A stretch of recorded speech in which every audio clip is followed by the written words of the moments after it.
So I've got my stand mixer here. You don't have to have a stand mixer. You could mix this in a bowl with a wooden spoon. It just takes a little effort to do that. So I'm using a dough hook in my stand mixer, and I've got 1.5 cups of warm water. And to that, I'm going to add 2 teaspoons of yeast, Fleshman's Active Dry Yeast. And when I put that yeast in there, I just like to sprinkle just a little bit of sugar in my mixing bowl. And I'm just going to give that a little stir. And I'm just going to let that yeast sit in there for about 2 minutes just to start kind of activating before I put my flour and other ingredients in. So I'm just going to let it sit there for about 2 minutes. So you can see that yeast, the way it's bubbling up, that means that our yeast is still alive and good. I keep my yeast in the refrigerator, but I like to test it just to make sure that it's good before I start my actual recipe. So what I've got here is 3 cups of flour, and I've got a mixture of, I like King Arthur flour, I've got a mixture of all-purpose flour and whole wheat white flour. And then I've got 1.5 teaspoons of salt and 2 tablespoons of olive oil. I'm just going to set that dough hook down and let that begin to mix. Now we may have to add a little flour to get the dough the consistency we want. And again, you could do this with a wooden spoon in a glass bowl. You don't have to have a stand mixer. If this recipe works in the Ninja Speedi, I'll do one without the stand mixer. This is a trial run on the bread in the Ninja Speedi. So we're just going to let that flour come together.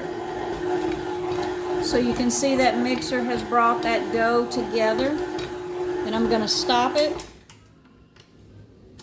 And what I'm looking for is not a wet, sticky dough. You want it to give a little bit, but your fingers not stick to it. So I think this dough is ready. If it was sticky, you could add a little flour to it. And if it was extremely dry, you would add a little water. It just depends on the humidity in the air, the time of year, and all of that. The more you make bread, the more you'll be able to feel exactly how you like that dough. But I'm going to say this is done. And I'm just going to take that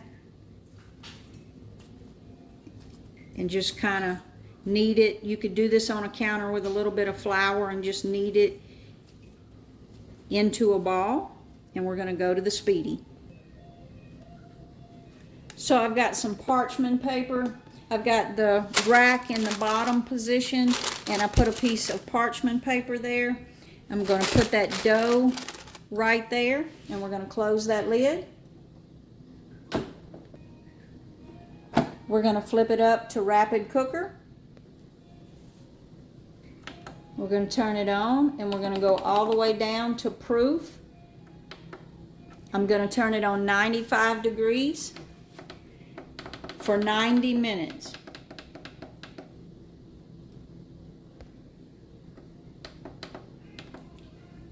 So 1 hour and 30 minutes, and I'm going to hit start.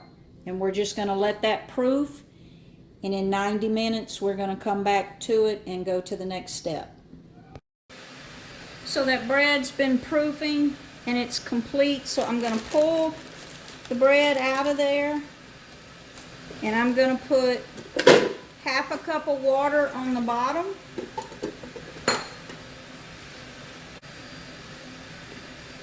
And then I'm going to put that bread back in there, and we're going to proof it a second time.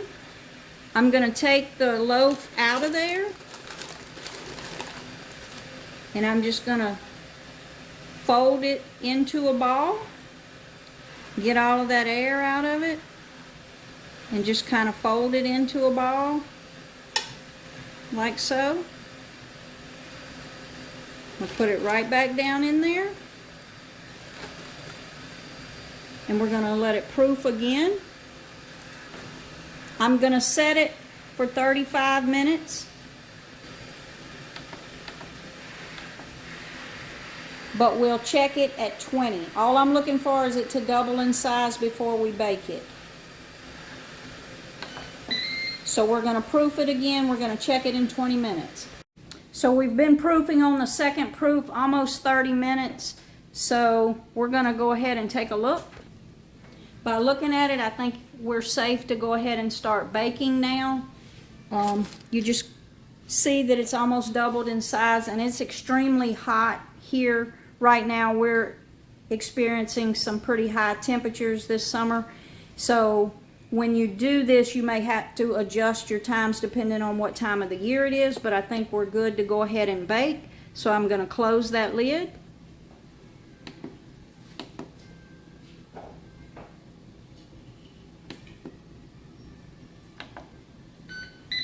I'm going to go to steam and crisp.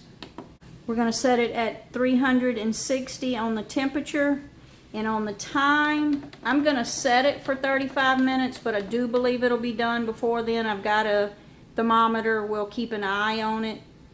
So we're going to set it at 35 minutes on the steam and crisp, and we'll come back and check it. I will start checking it at about 20 minutes, and I'll let you know at the end of the video how long I actually cooked it. So we're down to 8 minutes, so we're going to check that temperature.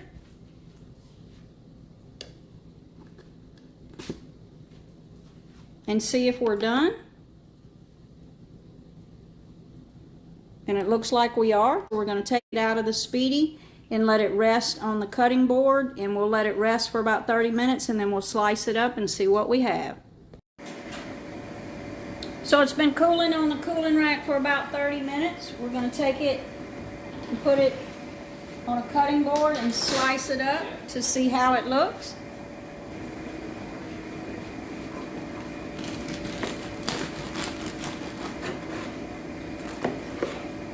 We're going to break that open. I'm going to say that looks pretty good, but for not having to heat the oven up, I'm going to say that bread looks pretty good. Let's slice up a piece and try it out. So we've got a slice there. We're going to give it a taste. You can see, and it's absolutely delicious. So there you have it, bread in the Ninja Speedi. Like and subscribe to see more.